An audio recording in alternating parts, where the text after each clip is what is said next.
morning and welcome to the Symposium on Brain Surgery. We need a volunteer.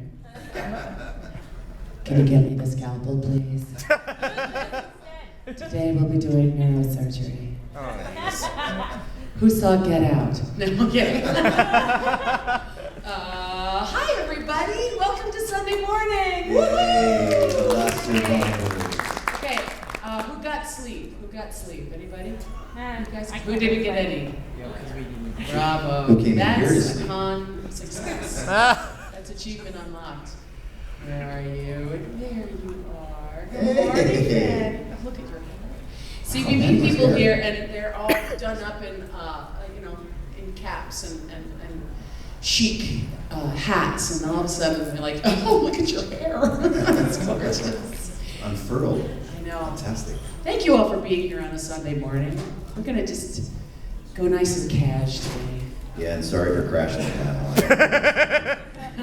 Literally had nowhere else to go. Actually, it's a legal requirement. He has to be next to me within 5 feet at all times. There's an attachment there. There is. He gets an electronic zap if he's too far away, which is really nice for me because I have control over it. So sometimes when I get bored, I just. I've learned to enjoy it though over the years. Yeah. It's pretty good.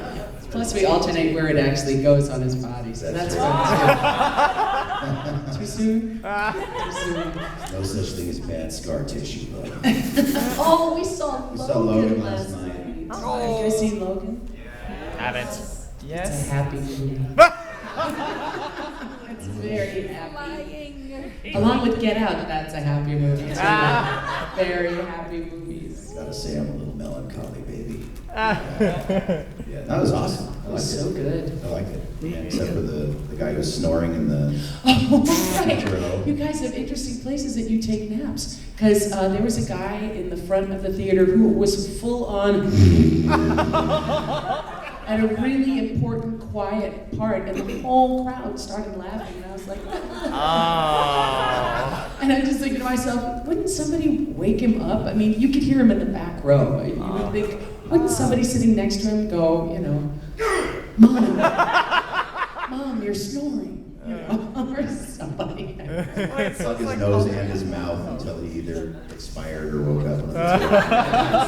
That's me. That is I said that out loud. I That's really said that out That's your loud. outside voice. Yeah. Well, there's a guy sitting next to me too who made more noise with a popcorn bag than I thought was humanly possible. Wow, you don't think they make that much, but it was, and then moved on to the M&M's bag, which was great, So we started with a low decibel and then continued to move up. Yeah. So it was a great experience. Loved it. If I could see it again, we missed that. But there was no Sam Jackson at the end of the movie. I was really sad. Like at the end of every movie, we stay for the credits, and I expect to see Sam Jackson at the end of every movie. I realize that people who haven't seen it are not going to stay now for the credits. So now you don't have to stay to the end to have the credits because there's no special seat. But do get there early because there's one intro. Bless you. Nothing to do with it. That's true. And thank God Negan just showed up. I'm glad you're here. I'm no longer fashionably late. Fantastic. Welcome, everybody. Yes, Welcome. Come on in. and I can come at any time. There's no late. And we have said for nothing of value. Louise. Yes, we've said nothing of value. Nor will we because it's Sunday. That's right. Sunday. We're always glad that anybody shows up on a Sunday. It's so nice. We really appreciate that, you guys. I know that you've been partying your guts out through the whole weekend. At least I hope so. Who went to the rave last night? Wow. And you're awake. You're brave. And alive. This is even better. Brave too? You Was did it after fun? the drag show? Oh, Yeah. man. Awesome. You guys are awesome. So whose first time is it at Colorado Anime Fest? Wow. Oh my gosh, that's amazing. So do you guys all live in Colorado or you are? Yeah? No? So have you gone to NandesCon in the past?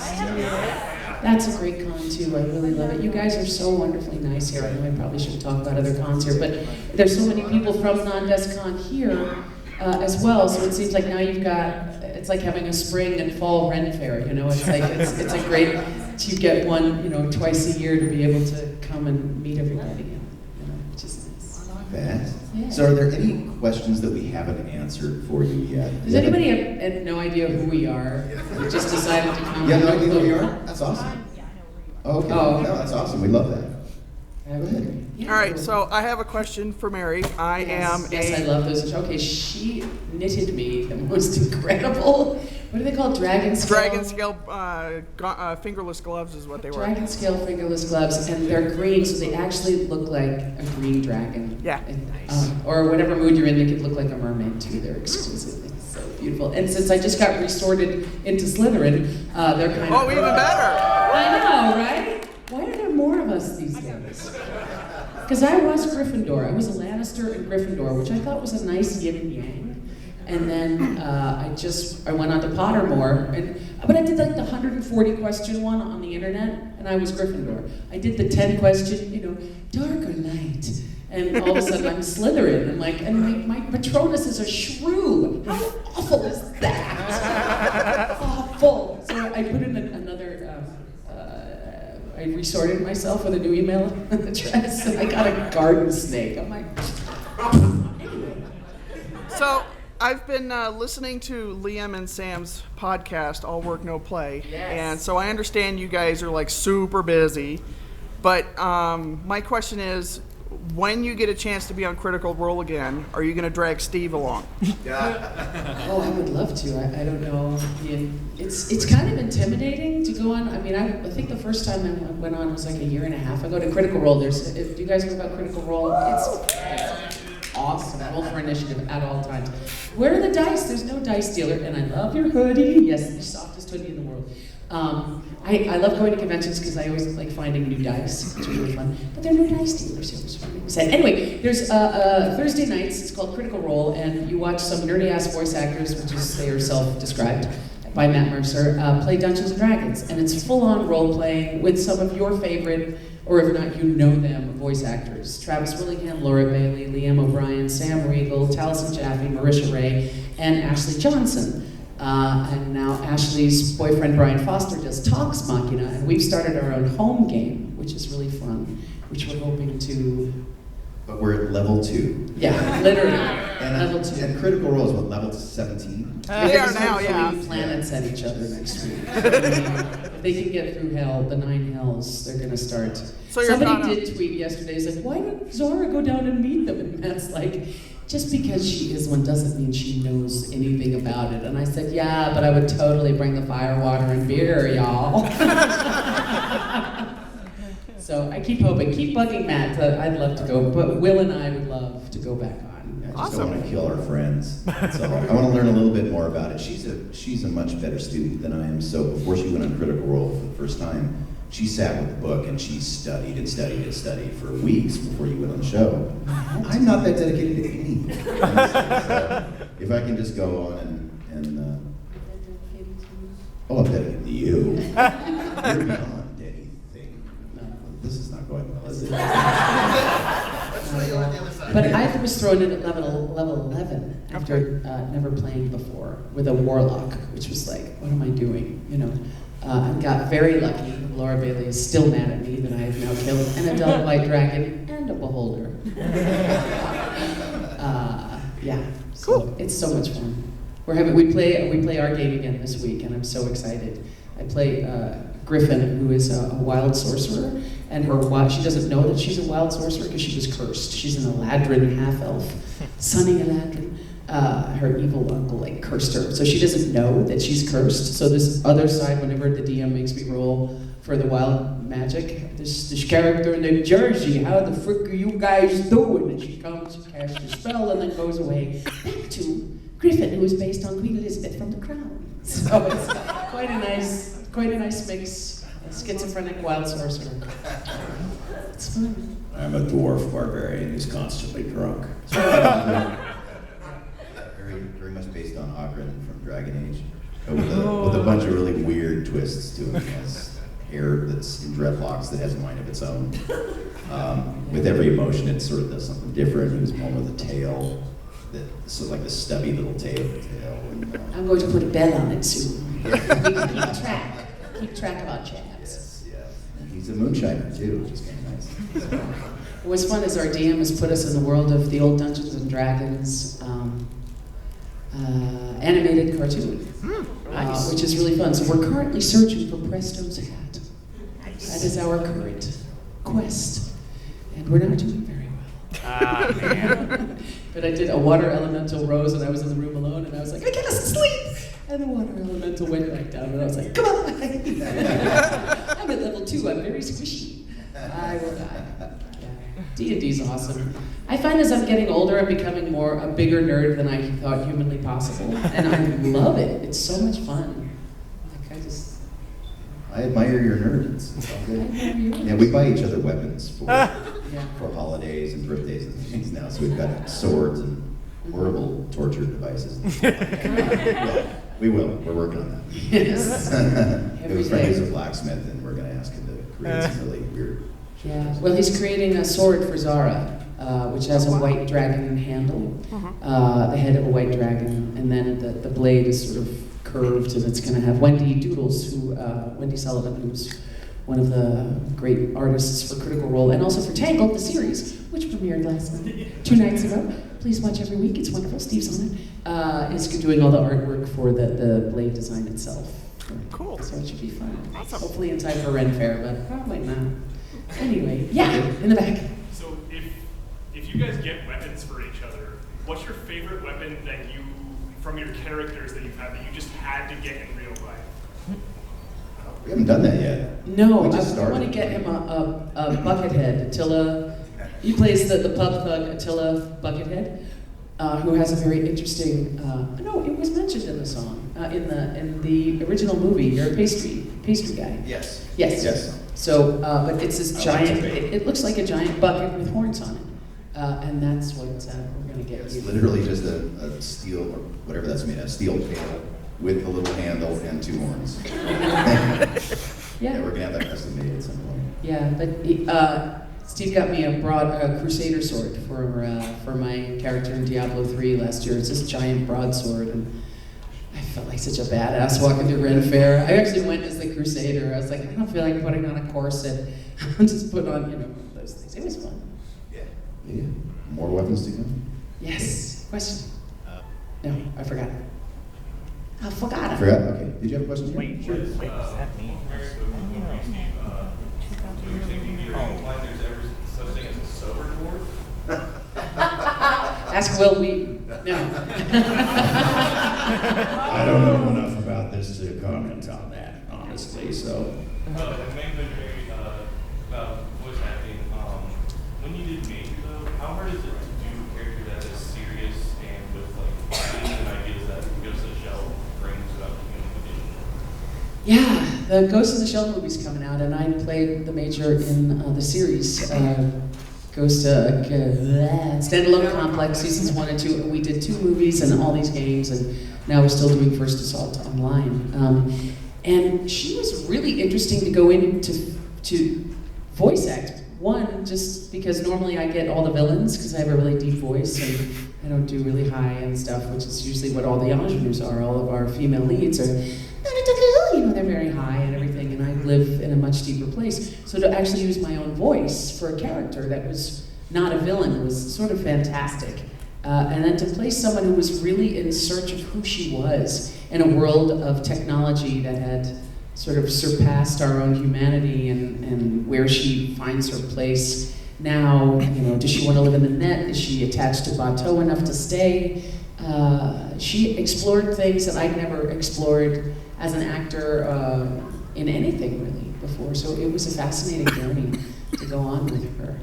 And it was just fun to play a badass female, that wasn't a villain. Normally I'm drinking wolf's blood and, so it was really wonderful to sink my teeth into her. And I hope the movie's good. Oh man, I hope the movie's good. Yeah. Skepticism, that's all I have. I know, me too, but but the creator gave his seal of approval on Scarlett Johansson, and it looks gorgeous. So we'll see. I'm gonna stay hopeful. Like, you can tell its budget is there and all that Yeah. stuff. And I mean, that's the thing. I just hope the execution's good. Me too. All righty. It's all in You the have a writing. question? But yeah, my question was, I just had the weirdest question in mind. What would happen if Roger Smith talked with Motoko? Roger Craig Smith? No. Hey, Rod. It's always showtime with her. There would be a lot of negotiation involved, I suppose. Yeah. How big's your gun? And do you know how to use it? Let me show you my robot. How about that? We will definitely talk. I like this. Yeah. All right, so this is for you, Mary Elizabeth. What if you had to choose to play any other character in Steven Universe besides Dr. Maheshwaran? Which one would you choose and why? Oh boy, oh boy. Steven, no. Patty LuPone is playing an amazing character, and I think I would play her because she's just, I mean, Patty LuPone is such a badass. Somebody, she was doing Gypsy on Broadway, and somebody was there taking pictures of her with her phone. She stopped the show and stood there at the edge of the stage. You can imagine Patty LuPone. He goes, some people, da, da, da, da, da. Who do you think you are? You can watch this on YouTube. It's terrifying. And everyone in the audience just goes,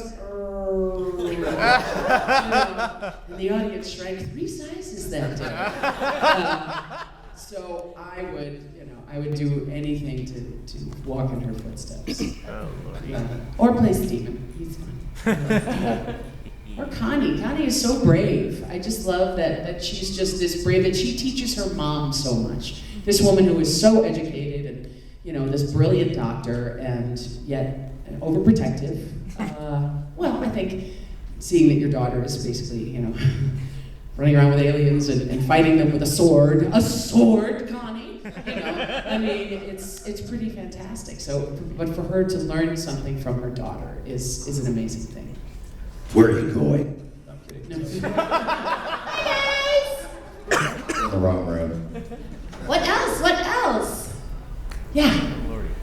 Were there any roles that you wanted really bad, and I'm talking about across any medium, that you would love to voice or even act in? Oh, Big question. Ripley from Alien. Yes. I am so obsessed with Alien that I had a cat that I actually got this tattoo for. Jones. For 16 and a half years, my baby girl, and I held her as she went away from us. And then a week later, I found these 2 little gray silver Maine Coons and the first thing Ash did was bite my finger. So I'm like, well, you're Ash, and you'll be Bishop. So I've got Ash and Bishop are the next 2, and they have fallen madly in love. Now they both bite me. Ash demands to use you as a tree. Is basically Yes, I am. I'm a cat host. That is my function in the house. And they're both about 20 pounds, and he will start to climb you if you don't pick him up when he wants you to. So, yeah. He does this evil power purr, too. Call it violent purring. You have to, it's the name of our new band. Violent purr. Ladies and gentlemen, welcome, the violent purr. Yeah. That'd be the intro, just be one long purr. Yep. Dun, dun, dun, dun, dun, dun, dun. Barracuda! But Ripley, to go a long way back. I love Ripley. I think she's probably my favorite, hands down favorite female character, I think, in anything outside of Shakespeare. I mean, she's just unbelievable. Or Galadriel, that would be lovely. But I did Galadriel in an online game, so I got to do the One Ring speech, which was really fun. Nice. But Ripley's it. I got Steve and I a PS4 a year and a half ago, and I just unpacked it. And got Alien Isolation, but I'm too chicken scared to play it. I hear it's really scary, right? That AI is a cheating bastard, though. Oh, Really? AI is so cheating, man. Even on easy, I mean, I am. They deliberately made it that way too. They made it so like Yeah. it was like. But there's an add-on that has Ash, Kane, Ripley, Dallas, Lambert. Is it a struggle edition? Yeah. Yeah. Parker and Brett. I got them all. I did. I know, I love them. I'm so sad that John Hurt passed this year. Only because, everybody was doing me at the beginning of 2016 and me at the end of 2016, and mine was John Hurt at the beginning, Kane, and John Hurt at the end, Kane. Just person coming out. So, it was kind of neat, yeah. How about you? Who would you? Well, I've been so lucky with the characters that I've gotten voice. I never think about the ones that I haven't. So it's every day is a surprise for me. The one exception to that, I think I would have been right for just with my natural voice print for Batman. Early on in my career, I thought, well, I could do Batman. And then I hear Kevin Conroy do it, and I went, oh. Okay, well, I could do a version of it, but it's not going to be better. So, I'm so grateful for every character that I get to play. And I did get to play Lego Batman, the non-verbal version of him in the original game. So I could go out and buy the action figure, and that was all I needed. So I'm good. I don't have to lust after anything else in my life. Except her. Yeah, that's the right answer. What else? Yeah. So you mentioned you got a PS4. What's your favorite game to play? I played one. I sat down because I got a terrible cold last week. That's what you get from cleansing, is all these toxins come out and you get sick. You're like, that's wrong. So Brian Foster came over and plugged it in, because I don't know how to do any of that, and set it all up for us. And he said I downloaded Horizon, and I downloaded Alien Isolation, and he said, and there's a D&D game that's free called Neverwinter. I played Neverwinter for 8 hours straight. I did not stop. I would have played all night if I could, and this is probably why we didn't plug it in for a year and a half, because we both have sort of this fixated personality on, oh, this is fun, let's do this for hours, and I did. I am now Frey, who is a control wizard who's riding a ghost horse that's armored, and she's awesome. Nice. Yeah, it's fun. And I haven't played yet. I haven't played anything yet. It's really hard because, I'm working on 6 shows plus 2 games at Blizzard. So when I finish work, we come home and I've got more work to do. I've got to write up, scripts, mark up all the scripts for Tangled, and mark up all the scripts for this Dorothy and the Wizard of Oz show, and that's all just, and so and so by the time I'm done, I just sort of sit down and I'm like, where's a cooking show? Where's a tiling show? Where's Flip? What is it? Those great people from Waco. Not Flipper Flop, the Fixer Upper. Oh, yeah. I'll just turn on Fixer Upper and watch those two. I'm like, they're so cute together. And look at her style. It's like I just need kind of mindless stuff. So, and I know if I get into Neverwinter, I just can't play it for an hour. I'm going to play it for 4 hours, and then it's 3 in the morning, and I've got to get up for work. What's your favorite game? Oh, go on. Yeah. Oh God. So I'm a bit of a nerd, so I like to go back to Fire Emblem for the Game Boy. Nice. I've always been a Final Fantasy fan, Yay! especially Final Fantasy 13. So. Well, Troy Baker dropped me off a bridge. Thanks for that. I know, and I love you, Troy. You threw me off a freaking bridge. Yeah, that was fun. I love all the Final Fantasy games, and you were Vincent. Thank you. Final Fantasy VII, yeah, I got to whisper through an entire game. It was nice. That's the only time. Yeah, for sure. On Vincent for a moment, are you, if you're offered up the chance to return as Vincent for the Final Fantasy VII remake, would you do it? Okay. Yeah, okay, that answers my question pretty I've quickly. been sitting waiting for the phone call. I've got it on high alert right here. No, I've made it very public that I would love to work on it, but it's not my character. I don't own it, so Yeah. if they call me, they call me. If not, then probably one of my friends would get it, so I would cheer them on. Awesome. But yeah, in a heartbeat. It's one of the few game characters that I ever played that didn't hurt. It was like a warm down exercise through the entire thing. It was so comfortable and fun and beautiful to look at. So yeah, I do it again in a heartbeat. Mm-hmm. Yeah. Yeah, and then it's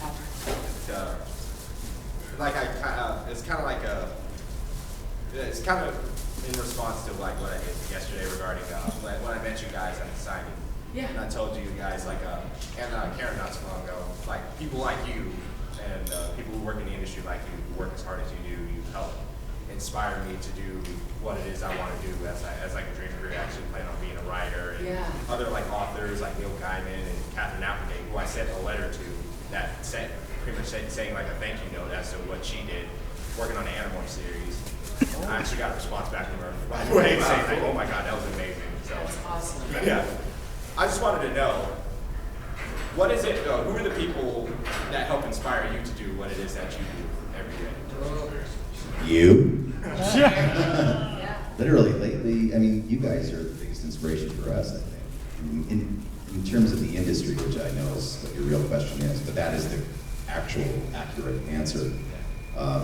For me, it was people like Frank Welker, D. Bradley Baker, Mel Blanc, these luminaries who were not only great voice actors, but they're really nice people, really, really good people. Those are the people that I gravitate towards. If they're not a nice person or they walk into the room with a big ego, I have no time for that.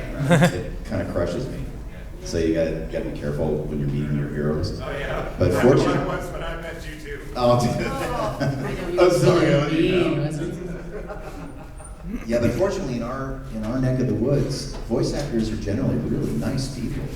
So most of the ones that we've met have become our dear friends. We're like one big dysfunctional family. We keep in touch with each other no matter where we are in the world. It's really amazing. With many connections. And a lot of them are these luminaries whose careers that we've been following since we were little. Yeah. So we're kind of lucky that way. Yeah, Chuck Jones, Carl Stalling, Andrea Romano for me. Ah, yes. As a director, oh my gosh. I mean, Chris Zimmerman. I mean, there's so many female directors now, which is really kind of amazing. Colette Sunderman. I mean, I'm just so happy to be in their company now as a director. And as an actor, I mean, Sigourney Weaver, Kate Blanchett, Katharine Hepburn, Judi Dench, all the Brits up and down. All the Brits, all of them, all the Brits. When I lived a year in London, and I got to see a lot of theater in London. And what's great is they have student prices, and it's really cheap, or at least it was for students. And the person that sort of got me interested in Shakespeare was Derek Jacobi. He did a version of Hamlet years ago with Patrick Stewart as Claudius, and it was so good, and I was so blown away, and I got to meet him, and I just burst into tears. I was such an idiot. He did he was doing a play called Breaking the Code that was based on Alan Turing, which Benedict Cumberbatch just did the movie of, which I forget the name of. He was nominated for an Oscar. Imitation Game, right. So it was all about the Turing machine and all of that. And I met Derek Jacobi afterwards, and I just burst into tears. I was like, I said, he says, oh, that's so lovely, thank you. And if you ever want to talk about theater, and I was like, yeah. He goes, well, come by Saturday. I'm doing a matinee, and we'll talk in between matinees. So I went up into his dressing room, and we sat and talked about Shakespeare, and it was just, and I still remember what he said and the advice and everything else, and he inspired me to keep going, and to keep trying, and to keep failing, because I realized that in this industry, and maybe in most of our lives, the greatest thing that we can do is fail, because we learn so much from that. And then to get up and keep going is a test of your character. So you fail, you get up, you fail again, you get up, and then you succeed, and then you fail again. And so not to get caught in the failures, just keep going, because failures actually might end up teaching you more than success. A lot more. A lot more. A lot more, yeah. I try to fail every day. And you do it so well. Thank you. As do I. Yeah. Yeah. So, Steve, you mentioned earlier that you really like playing Vincent Valentine because he doesn't hurt your voice. That just reminded me, Vic Mignogna likes to say that he knows every time he's got a contract to play Broly because his agent just calls him up and says, Vic, I'm so sorry. Do you have characters that your agents call you up, both of you, and just apologize for you having to play them because they know it's going to suck? No, because I'm still lucky to get to do it. I don't really have that perspective. And something like Broly, I mean, not only is he screaming his guts out, he's not going to pay very well for it. So fortunately for me, when I'm doing characters, like Wolverine is a great example. Whenever I play Wolverine, I know it's going to hurt, but I also know I get to play Wolverine. And I'm at the point in my career where I can limit those sessions to 2 hours, so I know I'm not going to do permanent damage. Or if I'm in the middle of the session, I feel some damage happening, I'll just stop the session. I couldn't always do that in my career. So I never get upset, nor does my agent, if that kind of thing is coming up. And in fact, if there is something that comes up that says that it's going to be vocally stressful and there's really not much character development, I'll actually turn it down at this point, because there's no point in ruining my throat for that. But yeah, that's never even an issue for me anymore. When those, especially the characters that I love come up, I'm willing to go there. Call of Duty is another example. I will scream my guts out for Tank Dempsey, just because it merits it for that character. And you can't do it any other way, unfortunately. Agents are never upset when you book a job. No. Let's just be honest about that one. If they're calling and saying, I'm sorry, you're like, no, you got another job. I mean, so, yeah, no, I haven't. I did one thing that Liam directed. It was a Resident Evil game where I played the zombie queen with all these boobs, and I just knew that I was going to be. I've been working with Dee Baker, and Dee plays his face, like he plays different resonances in his face. And it's fascinating to watch him do that. And I thought, I wonder what that is like. So I decided to do, it was this big zombie queen. So I just thought, I'm just going to experiment and see what kind of new sounds I can make. Knowing that I don't have to sing this month, I don't really have anything else, I'm just directing. So I'm going to trash it and just see what I can do, which is a really stupid thing. It's like running your car into the ground just to see what would happen. But I did it anyway, and it was fun. And it took a month to recover. I was an idiot. But experimentation is good too, and that's another example of failing. Sometimes you might find gold in doing that. Yeah. I did that watching Dee also. It's really fascinating. He's literally manipulating the cavities in his sinuses when he's recording, and he'll be doing. But then I don't know how he does it. It doesn't work for me. I have bones there. Maybe he's just big, fleshy. It's like he's playing his face like a lute, or like Spock might read your mind. Yeah. It's just so strange. Yeah, he played a Godzilla-sized fire-breathing chicken on Pet Zero that's coming up. And I put out a video of Dee saying, and now a giant fire-breathing chicken. And off he went into Godzilla chicken sounds, breathing fire, and in the middle of all of it too. I've never seen anything like it. The guy's an absolute genius. So that's the kind of like experimenting and fun that we don't get to do in any other job, really. It's kind of fascinating to go in and play in a vocal sandbox all day. So my agent never really apologizes. He just apologizes when I don't have time. It's like, well, how about they give, we've got to do an ISDN with James Monroe Englehart, who's currently rehearsing for Hamilton. He's on Tangled. He's playing Lance Strongbow, which is coming up next week, I think. And we've got to record him at 7 or 8 a.m. this week because he's got Hamilton rehearsals, so we're all like, boo-hoo, are you kidding me? We're so excited for him. We'll come in at any time of the day because he gets to go on as Jefferson and Lafayette. So, I know, how awesome. I can't wait to see. Yeah. Yes? Yes!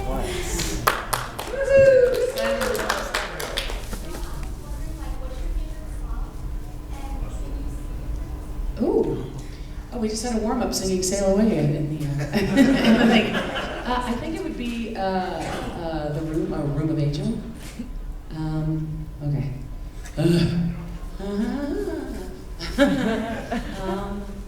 You lie silent there before me. Your tears, they mean nothing to me.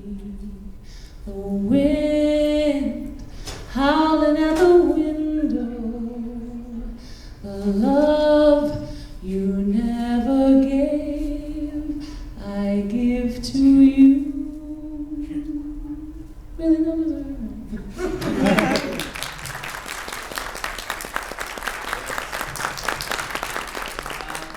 And I've just fallen in love again. What's fun is we've been doing stuff from Cowboy Bebop, which is really fun, and like singing some of the songs from. We were at a Hawaii convention, and they serve Mai Tais in Hawaii. Who knew? So we had a Mai Tai, and Steve and I got these really awful ukuleles, and they were so fun. They wouldn't stay in tune, made out of plastic. Oh, so good. All waterproof. Totally All waterproof. better. So we had a Mai Tai and went up to our panel because they encouraged that, And so we're sitting there in our bathing suits and, cover-ups and the Mai Tai. And we did Blue from Cowboy Bebop. Steve played the uke, and Melissa Fon came up and we all sang together. It was really fun. Yes, hopefully we'll do more of that stuff too. That's really fun. Yeah. Love it. Love it. Yeah.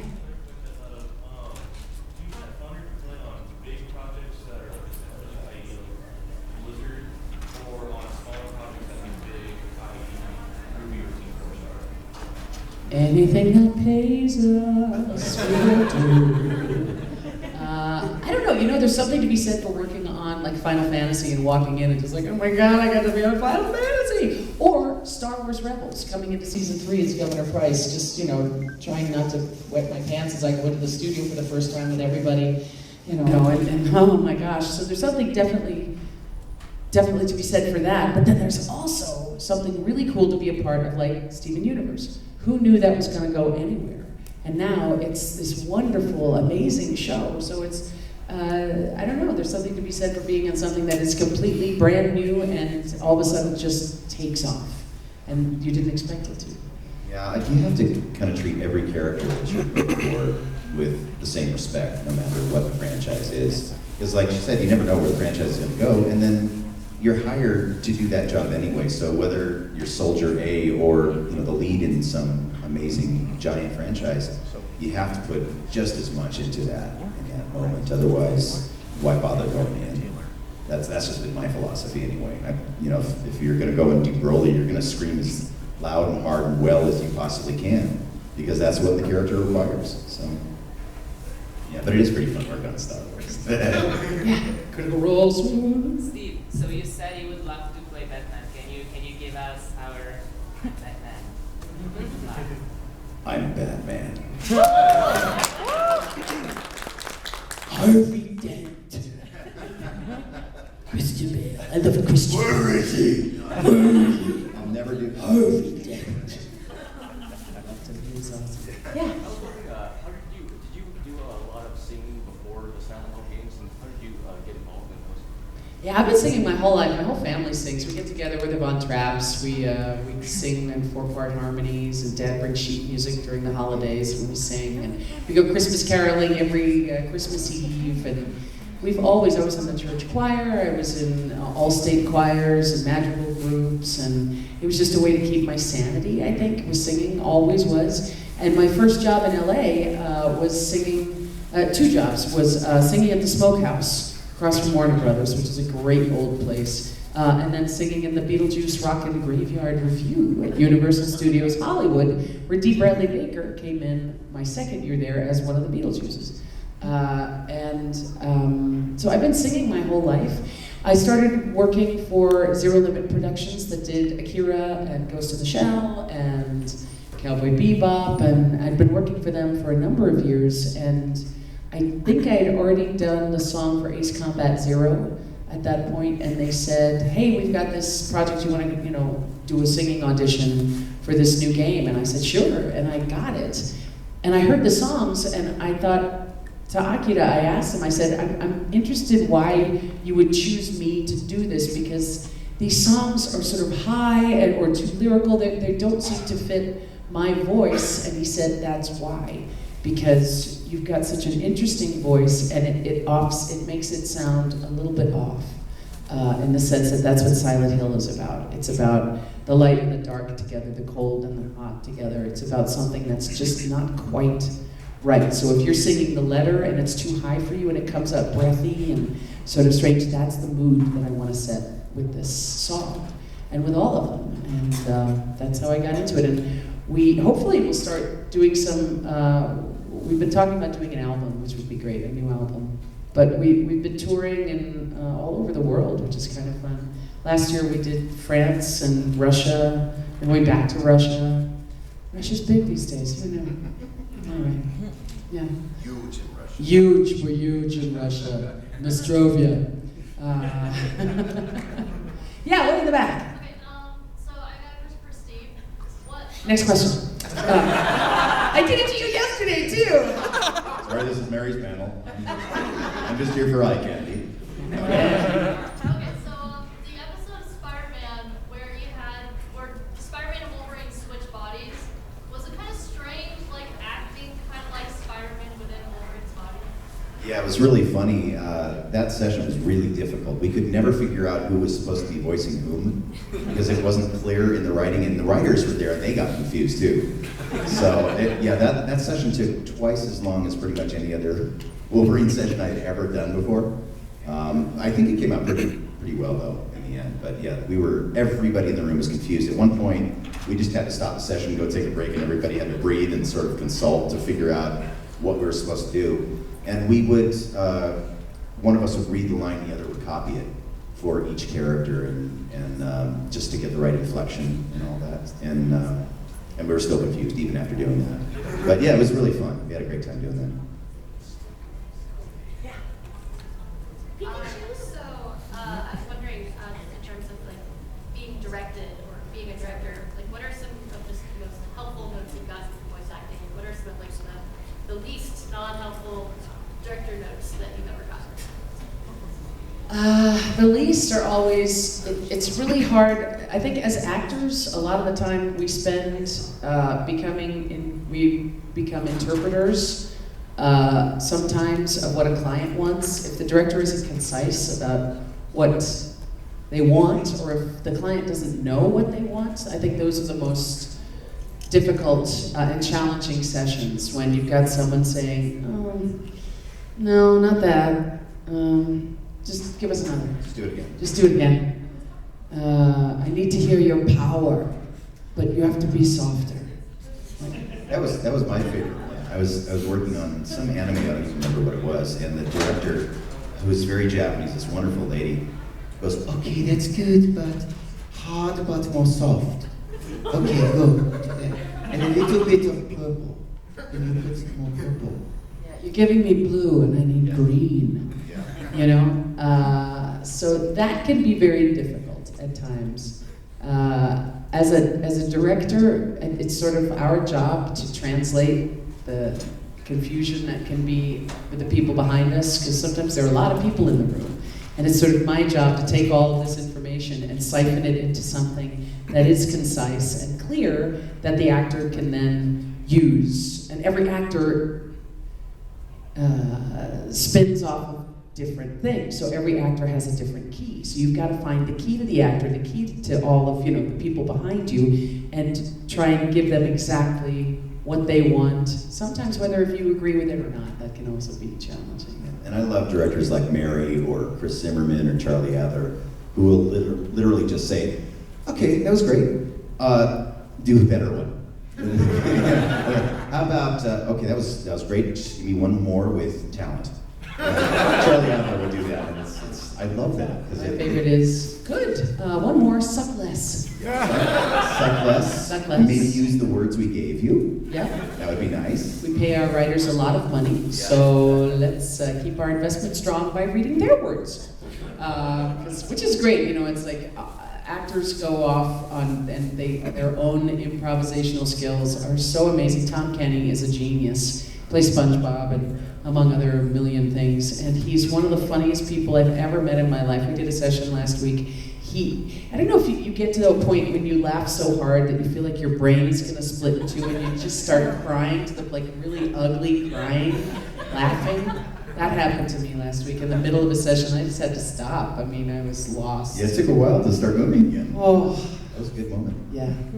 But to me, clarity is key.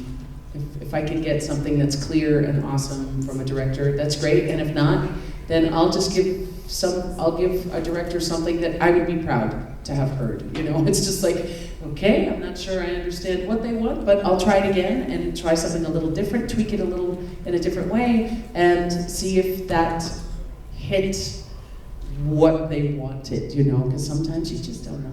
I don't mind if a director admits that they don't know what they want necessarily, and then we'll explore it together as a collaborative effort. That's fun. But if a director doesn't know, they won't admit it, and then they make you do something 15, 20 different times, and you know that you nailed it on the first take, that's when it gets a little bit annoying.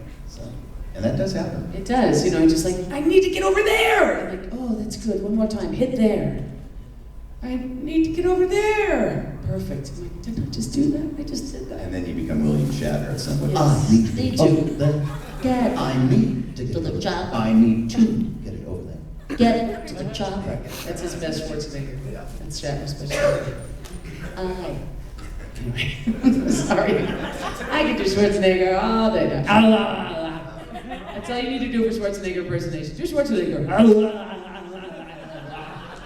It's no air Mars. Yeah. And then we'll come back to you guys. So the other day, you guys answered a question about the most embarrassing moments you've had in the studio. Yeah. So the reverse of that, what are the moments that have felt the most triumphant to you? You just get out of the studio and you just can't help but go, yes. Oh man. You don't really want to think that way, because when you start thinking that you're the best that there is, you probably screwed something up. Yeah. I felt most triumphant when I farted in the booth and they didn't realize it, and it is somewhere in Halo. One of my efforts is a and I looked up as I did it, and everybody was still in their script, engineering, and I'm like, we cool? Like, yeah. It's like, awesome. Similar in Halo. Yeah, we talked about that before. That's a great moment, actually, when you pull that off. When I was, the first time I voiced Wolverine in X-Men Legends, I farted one, and he was going, underneath it, and I was really embarrassed, and I thought, oh man, I hope nobody heard that. And now, I'm older, I've been doing Wolverine for a really long time, I take great pride in trying to mask a fart within every single time I throw a punch. I'm just praying for that fart to happen. As long as you can trust it. Sometimes you can't trust a fart. It's a digital Easter egg. Yes. And those are great triumphant moments. That to me is like a triumphant moment. But sometimes as a director, to have a cast come together, and it really is lightning in a bottle when you get these people working together and you can see how intertwined they are, the chemistry between everyone, and they're feeding off of each other, and it just becomes the greatest performance, and you get to watch all of it, and you're like, oh my gosh, it's amazing. I mean, those are really wonderful. And then you just hope to God that they recorded it. Yeah. Yeah. Sometimes you miss those. Sometimes all the best stuff will happen in rehearsal, and there's an engineer that we're working with now who records absolutely everything. Yeah. And many times that magic happens when it's not, the record button is not down, and you go, oh, we can't recreate that, we're not even gonna try. Like, I've got a session coming up, and it's with a celebrity, and they're new to voiceover. And so the client says, so we did one session already, it went okay, not really, so we're gonna come back, and we wanna do a day of rehearsal and then a day of recording. And I said, okay, so we're doing 2 days of recording then. Because if you're not recording that rehearsal and we find it, it'll be gone. How do you know you can find it the next day? I mean, you could have been, somebody had some bad eggs or something, or mentally something happened the night before, and they're not in the same mindset.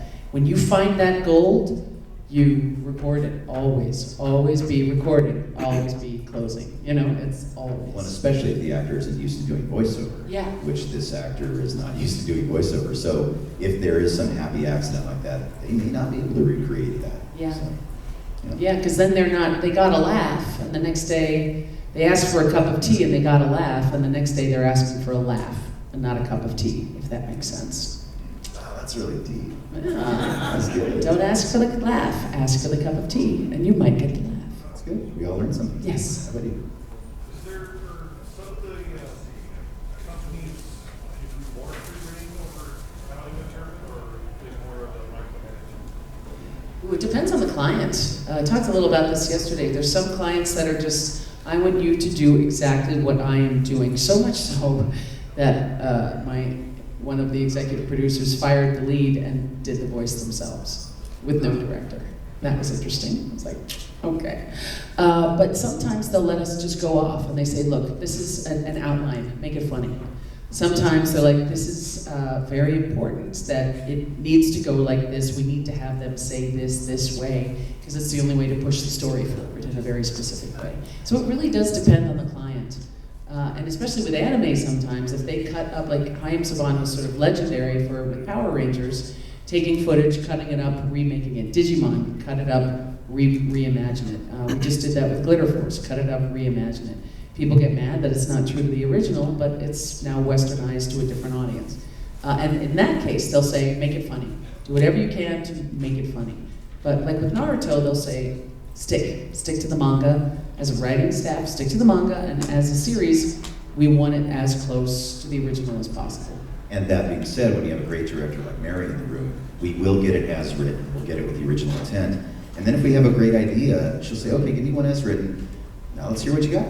Let's see what you got. And then sometimes that will stick. And some directors are afraid to do that. And she's fearless, so I love working with her for that reason and many other reasons. Speaking of Naruto, I know that you've worked a lot on Naruto. 10 years. The last episode of the anime just premiered, and how does that feel? It's hard. It's. I think I left the show around episode 630, and I came in on episode 22. So that was a long career. That was 10 years of Naruto. And then the amazing Jamie Simone, who hired me in the first place, encouraged me when I started getting offers to maybe go into original animation and directing that. He's like, go do it, it's your dream. So I got so busy doing that I had to let Naruto go. So it was sort of one morning period was done. And then this one is like, there have been full generations born and raised over the course of this series, you know, so it's kind of bittersweet and wonderful, you know, I mean, Date Bayo, I mean, it's an amazing show, and what an incredible accomplishment for them to do it, and to keep a female actress playing a boy all the way through his childhood into young adulthood. I think that was kind of amazing. So bravo, Japan. Bravo, yeah. Bravo. Brava. And bravo So, to Miley Flanagan, and I can't remember her name, I feel so bad. The actress in Japan who's played her all of these years. It's amazing. Yeah. I'm just sorry I can't get to play with Miley anymore, which makes me sad.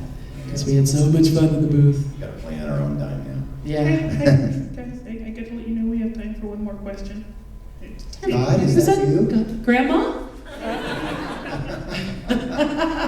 Ladies and gentlemen, those are the dulcet tones of Mario. Hello, Mario. You inspired me this weekend. Oh. Yay! We love Mario. Hey, you guys, go around and just say hi to a staff member before the weekend is up, and just thank them, yeah. because you are having fun and in an organized fashion because of what they're doing. So all these people back here who make us sound so good, and everybody's taking care of us and taking care of you guys, more importantly, just thank a staff member, because most of them are volunteers, and they're here out of the same love that you have for anime and everything else. Don't be like us, though. We're taking Mario home with us. He gets to come with us. That's not appropriate to do, but we're going to do it because we Another Steven Universe question. Sure. But what's your favorite song, and can you sing it for us? Oh, I don't know. Oh. I don't know. I don't watch it as much as I should, unfortunately. I'm sorry. Steven Universe! It's Steven Universe! Hey, Steven! That's my favorite Steven Universe song. I'm so sorry. That's I hate doing that, because again, there's only so many hours in the day. There are only so many hours in the day, and I just don't have time to watch every episode of everything that we're doing. It's sort of like I have to stay present in the moment of, what am I doing tomorrow? Okay, tomorrow I'm doing the Necromancer in the morning and the afternoon, so I've got to just, my brain is on Diablo 3, and then Tuesday it'll be on Tangled, you know, so it's the greatest exercise of being present. And then I gotta go home and work on other stuff, so I just don't have time to watch everything. But someday, when I'm old and in a hoverboard rascal, I'll start watching all the episodes of everything that I didn't get a chance to. So anyway, thanks you guys so much for coming out. Happy Sunday. Thank you for having us, and thank you for your generosity and your time. You guys are like the crashers now. Yeah, you're awesome. Steve Blum. Yay, that's our new friend, man. Yay, Maddie, we love you. Happy Sunday, guys. Enjoy the last day. We'll be doing one more We signing. have a signing. It was from 2 to 3:30. Hard out at 3:30 for us, because we gotta go back to LA. Roy, boo. Thanks, guys. Peace.